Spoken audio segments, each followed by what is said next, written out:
of the Lord, and we are ignited, not because of what we have done, but what God in Christ has done for us, and that's why we're ignited.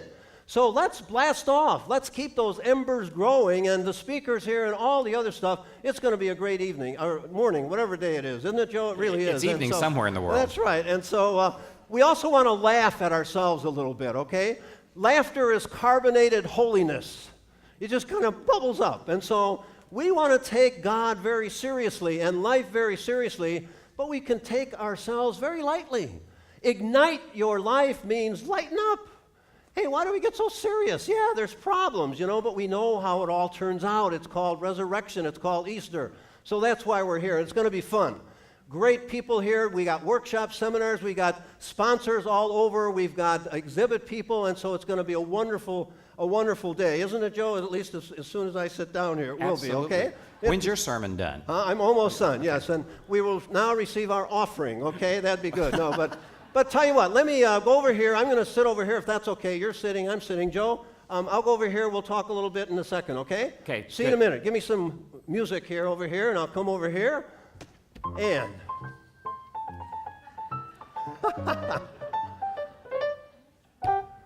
good. Our first sponsor is St. Arbuck's Coffee. Here it is right here. No, I was just kidding about that. Okay, here we go. Well, Joe Holt, you know Joe? Joe's a wonderful guy. Those of you that don't know him, you probably don't need to know him. But anyway, he's a real good guy, and he's a musical guy. And before he helps us you want to do a little audience participation here, Joe? I think so. I think we need to get people participating in a little song here this morning. But first, Joe, you are such a humble guy. He doesn't know I'm doing this, but did you realize that Joe wrote so many musicals and songs that were near misses? I mean, they were so they were off just Broadway. so close. You want to hear a couple of them? Of course. They never even yeah. made it to the Hudson River. You remember the one? I thought it was a winner, but it didn't quite make it. The King and Me. Another one, Guys and Girls. I mean, Fiddler on the Garage. He was so close to these things. And then he came up with one called Kansas.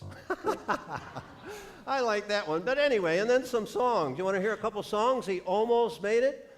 He wrote many years ago, Let's Get Physicals.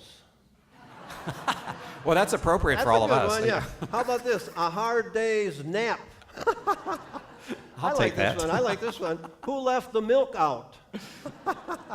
You have to think about a couple of one of these. I've got 42 more. Okay, here's another one. Achy Breaky Hip. And the finest one, the best one, I think, is Waking Up is Hard to Do. Anyway, Joe, I also want to say seriously, Joe just came back from knee replacement. And so again, Joe, we're happy, seriously, you're here. Our prayers are with you, and it's just great that you're there. And so no dancing. First of all, Judith Ammerman.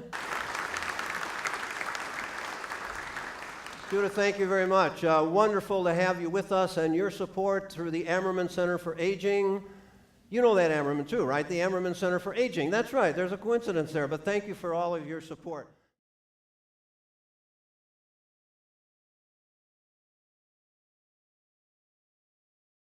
Yeah. And in all those years too, you've been writing some books. I have a couple of them here. First of all, and they're available out here. 8 Questions God Can't Answer, which is kind of interesting. And I'd be interested why 8 questions? Why not 7? Or how about 10? And what about 8? So say a little bit about that. Well, the inspiration for the book, first of all, I was at a conference that Rick Warren was speaking at. You may have heard of him. He's written a book that sold a few more copies than 8 Questions. And he, in the middle of his telling a story, said that when God asks a question, we should probably pay attention. And that caused me to write this book, 8 Questions. Originally, truth be told, I had 10, but I ran out of time.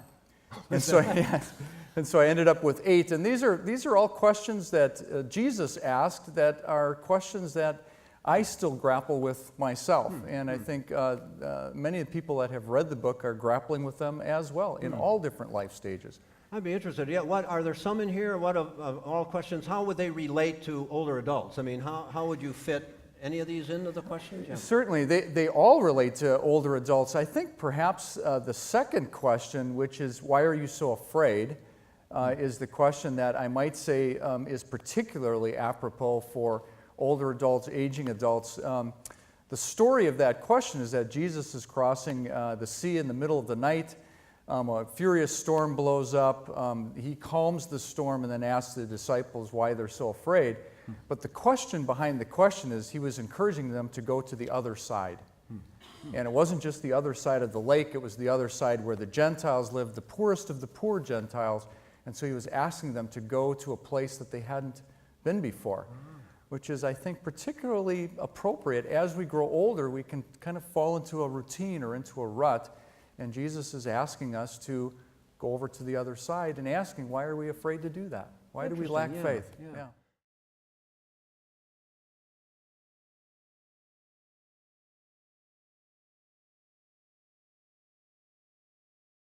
I believe in our society are blessed. We have chosen our lives in a way. We've picked our partners to marry, usually, hopefully. Have had children, picked our hobbies, all those things that we enjoy doing. And I noticed people seemed overwhelmingly stressed out. And also that they had a strong identity with, what do you do? What's the first question you ask people? What do you do? And I felt that I could help, and that's why I started my wellness business 10 years ago, as to help people to really figure out how to handle stress. And there's some lovely, very gentle, joyful techniques that you can do. But also, what is managing change? I don't think people consider what managing change is, and I'll give you an example. When we are in our 20s to 50s, let's say, and we're working, we identify strongly with the work that we do, raising the children and so on. What happens when that changes? Who are we then? And that's a big question, isn't it? Who are we? Who am I? Well,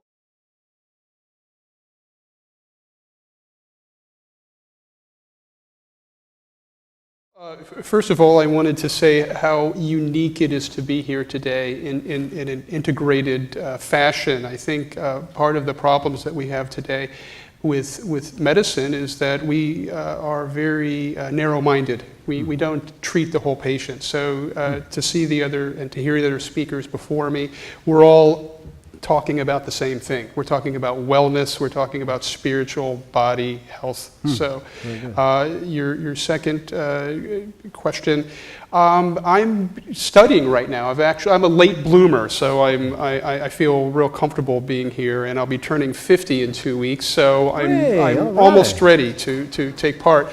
And for the last year and a half, I've been doing a research fellowship at LSU.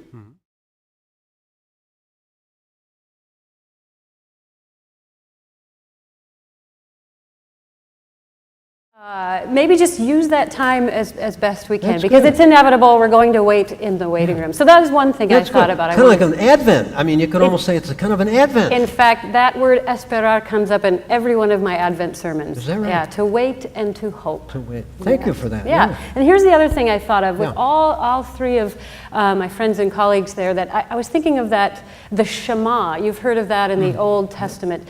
Oftentimes we only focus on one of those areas of our lives, but the Shema says we are to love the Lord our God with all of our hearts, souls, mind, strength. In other words, just keep on listing, and with our whole beings. And in fact, that word for soul in the Old Testament is nephesh in Hebrew, and it means our whole being. And I think our first speakers really got at that. That's good. You've been listening. That's really good. I mean, that's great. Yeah. Been in the waiting room.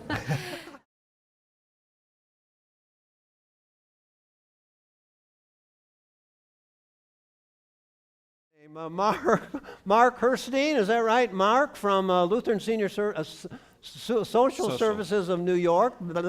Mark is from New York here, and he's kind of our guru, our network guy. Welcome, Mark. Here he is. Mark, welcome. Good to see you. Good to see you too. That's right. Say, what I'd like you to do to help us kind of think through now, what does all this mean in terms of networking, all this stuff, all this communication stuff that I'm kind of a digital immigrant in a land of natives here. Right. And many people are. Is that right? Yeah. So help us understand that a little bit, okay? Well, social networking is a place that you can go, you can meet family, you can meet friends. It's actually a very large, growing community for the 55 and up dynamic. As a matter of fact, The 55 and up age group is the largest and fastest growing demographic online in existence right now, worldwide. Yes. So if you have not created yourself a social networking profile on Facebook or Twitter, I highly suggest that you do that. How many do you think have out there? Do you think most of them out there? You know, have? I will tell you how many. Oh, okay. How many people do we have in this audience here? Must be thousands, I think. Yeah, Thousands out there. it looks Yeah, like that. yeah. You know, last week, Ah. actually in September, a statistic was released that we have now 1 billion Facebook pages, okay? There are 7 billion people in the world. So what does that tell us? 1 out of every 7 people in the world has a Facebook page. So if we divide this audience by 7, we'll know that there's definitely that amount of numbers of people on Facebook. Very good. Yeah.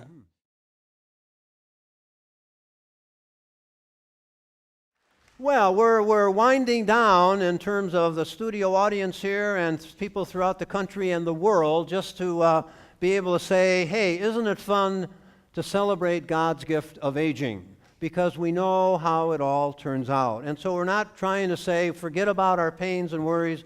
We're trying to say we deal with our pains and worries because we have a Lord who listens, a Lord of promise, a Lord who waits for us, if we want to use that word as well. And so